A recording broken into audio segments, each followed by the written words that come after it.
Before Spider-Man Into the Spider-Verse, there were plenty of Spider-Man movies and plenty of comic book movies, but never before had they looked so much like a comic book and shown so much reverence for the medium. One of the movie's triumphant moments is when Miles takes a leap of faith and earns himself a starring role on the cover of a new issue. This movie wears its roots on its sleeve with actual comic books, comic panels, word balloons, caption boxes, Ben Day dots, Kirby dots, and more. The vibrant animation style also brings the world or worlds of Spider-Man to life in a way never seen before. It's a style perfect for a world where 6 spider people, including a talking pig, can reach across the multiverse and come together for action, antics, and genuine heart. It's often said that Spider-Man became so popular because he's relatable. He was an underdog, a loner, he struggled to pay rent, he had pain, and not just when bad guys were punching him in the face. Stan Lee would also often point out how, thanks to the mask, anyone reading could pretend they were behind the mask. We can all be Spider-Man. The Spiderverse makes this truer than ever, because although we can imagine someone else behind the mask, when Peter takes it off, he's always Peter. But Into the Spiderverse gives us Miles Morales, Gwen Stacy, and a cast of characters with wildly different backgrounds, literally from different worlds, all wearing masks with their own unique spin. And although this movie is larger than life and sometimes irreverent, it's also more grounded where it matters. Superhero movies in nearly every case deal in life and death stakes. And in nearly every case, no matter how many times our heroes face death, they walk away unscathed. As relatable and human as they may be, there's no denying their apparent immortality, but Into the Spider-Verse kills Peter Parker in the first act, proving he really was human after all. And this wasn't some other Spider-Man from another world. He's the one who kissed Mary Jane upside down, stopped a train, had a car thrown at him in a cafe, and danced in the streets. He isn't literally the Spider-Man we know, but he embodies so many familiar elements. Anyone who grew up with the hero can look at him as their Spider-Man. MJ speaks at his memorial service and says, "My favorite thing about Peter is that he made us each feel powerful. We all have powers of one kind or another, but in our own way, we are all Spider-Man." Imagining yourself behind the mask becomes a lot easier after watching Spider-Verse, because with Peter's death, Miles and other spider people have to step in to finish the job. And with that, Stan Lee's promise has finally been rendered on screen in one of the greatest Spider-Man movies of all time. It's easy to write off MJ's words as cheesy and impractical. We're all Spider-Man? Really, most of us don't get bit by radioactive spiders and magically granted superpowers. But we do all have gifts, talents, and abilities of one kind or another. Life always contains an element of luck, but it's those who try and don't give up that find themselves in a position to be lucky. Because as long as you don't give up and you keep rolling the dice, eventually luck goes your way. On the way to his first day at Vision's Academy, Miles bemoans that the only reason he got into the school is because he won a stupid lottery. But his father quickly disabuses him of that notion. Miles passed the entry exam just like everyone else. If he hadn't tried and hadn't passed the exam on merit, he wouldn't have been in the lottery to begin with. And if he didn't get chosen, he would have gone to a different school and he would have kept trying, finding some other path through life. Luck is earned by trying, failing, and trying again until you succeed. That's one of the key tenets of being a spider person. Whenever you're knocked down, so long as there's any life left in your body, you get back up, even if that's a scary proposition. Peter Parker, the one from another world, got knocked down when he and MJ split up. He fell apart after that, and once he found himself in Miles' world, almost gave up entirely, choosing to stay where his cells would disintegrate, saving him the trouble of going home and trying again, potentially failing again, until Miles reminds him of the lesson he himself imparted. When the more experienced spider people head off to stop Kingpin's super collider from potentially destroying the city, Peter tells Miles he has to stay back. He isn't ready yet. Miles asks when he'll know he's ready, and Peter answers, "You won't. It's a leap of faith." That's all it is, Miles, a leap of faith. Luck. You won't know the outcome in advance, but you have to try. Spider-Man has always been good at making the idea of power and responsibility concrete. Peter had the ability to stop the burglar, but didn't, out of spite, and as a result, his uncle died. He and his Aunt May suffered. That's what morality tales do. They show how morals aren't just theoretical ideals, they're connected to real consequences. Wilson Fisk, for example, is a talented man.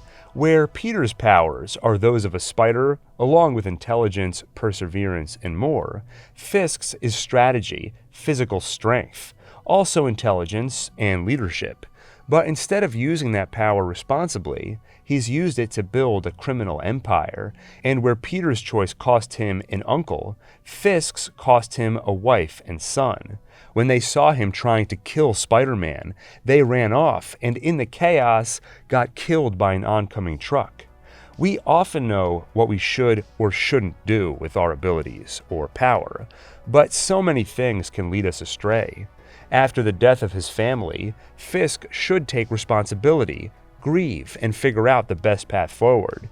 Instead, the feeling of loss takes complete hold of his being and leads him astray.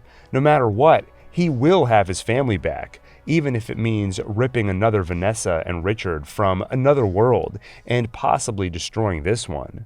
The depth given to Kingpin's character is one of the standout aspects of this movie.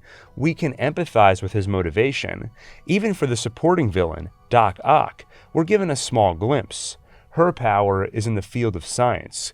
Clearly, she's a genius and a pioneer in the field of physics. But her obsession with that work has her valuing curiosity over human life. When Peter and Miles sneak into Alchemex, Dr. Olivia Octavius learns that Peter is glitching and his body will soon disintegrate from staying in a foreign dimension too long. Her inclination isn't to help, it's to watch. Stay in this dimension too long, your body's gonna disintegrate. Do you know how painful that would be, Peter Parker? I don't know. You can't imagine. And I, for one, can't wait to watch. So many things can take us off the path. Peter gave in to spite and revenge when he let the burglar go. In Spiderverse, he nearly gives in to fear by refusing to return home. Fisk gives in to grief and his unwillingness to let go, and Ock gives in to obsession, much like her counterpart from Spider-Man 2. And Miles has his own battle. He feels responsible for stopping the super collider after promising the deceased Peter that he would, but he can't get control of his powers. Something stops him. The weight of expectations. Even before Miles gets his powers, he feels that weight. He wants to continue at Brooklyn Middle with all the friends he grew up with. But his parents expect him to embrace Vision's Academy. In the car ride to school, Miles' father, Jefferson, warns him against ending up like his uncle Aaron.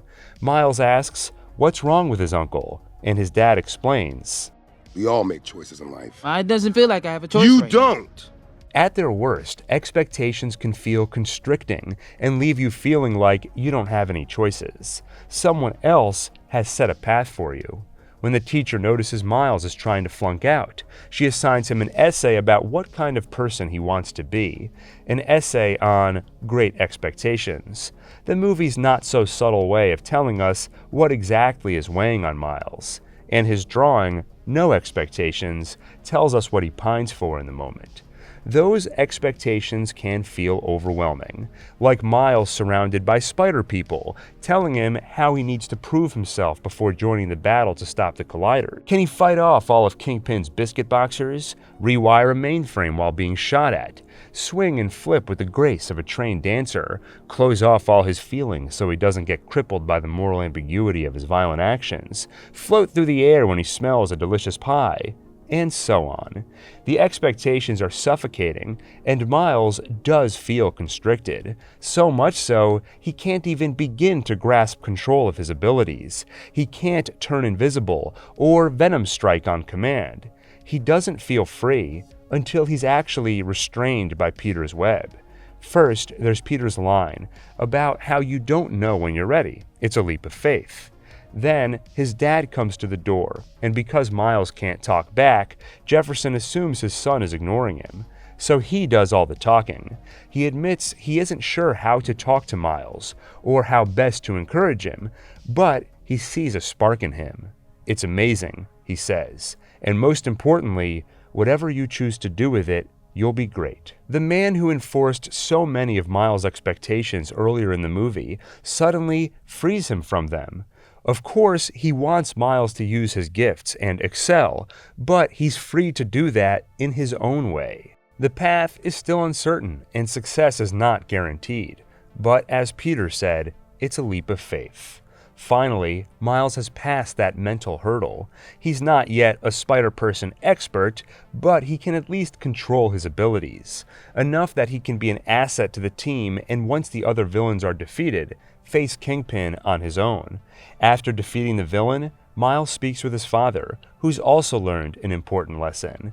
He needs to find a balance in how he raises Miles. No pressure at all, and his son might not realize his potential. Too much pressure, and he'll push his son away.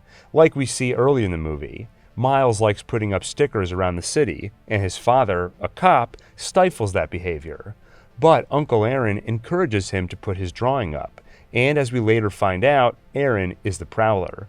Probably not the greatest influence for a child. At the end of the movie, Jefferson realizes he's been pushing his son away and hopes to find a better compromise going forward, offering that Miles can put up some of his art at the police station on a privately owned wall. When others have already charted a course and you're expected to follow, that can create great pressure, like the expectation of following in various Spider People's footsteps. But that pressure is alleviated by good old-fashioned perseverance. As Miles' mother said, our family doesn't run from things. Realizing you can do things your own way, as Miles' father finally allowed. And understanding that the path is never certain. Like Peter said, a leap of faith. Those are all ideas which have to be internalized and give Miles strength from within. But there's also external support.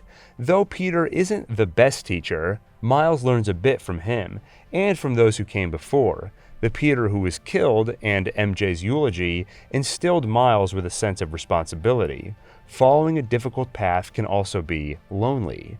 But the other thing Miles and Gwen both find in this movie is friendship, with each other and the others like them. On the bus to Aunt May's house, Gwen, although she's closed herself off to friends for now, admits that it's nice to not be the only Spider-Person around. And before heading home, Penny says, "Nice to know we're not alone."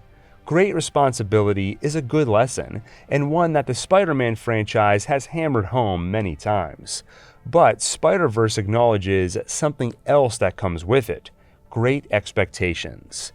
And that's a relatable pressure so many of us feel, especially at a young age, going through school where parents, teachers, and others have certain futures plotted out for us already. This movie tries to address the issue, warning parents against putting too much pressure on their kids, and risk creating the next supervillain. Instead, it encourages them to foster the spark in their child, their talents and passions, and it tells those children that although the future is intimidating, they can face it, and they won't be alone. Miles' closing narration summarizes the themes nicely. Anyone can wear the mask. You can wear the mask. If you didn't know that before, I hope you do now. 'Cause I'm Spider-Man, and I'm not the only one. Not by a long shot. And that'll be proven in Across the Spider-Verse and Beyond the Spider-Verse, which are poised to bring many, many more Spider variants to the big screen. I'm looking forward to it, and we'll probably be talking about it here, so if you enjoyed this video, make sure to like, subscribe, and hit the bell icon for more. With that, thank you for watching, and see you on the next One Take.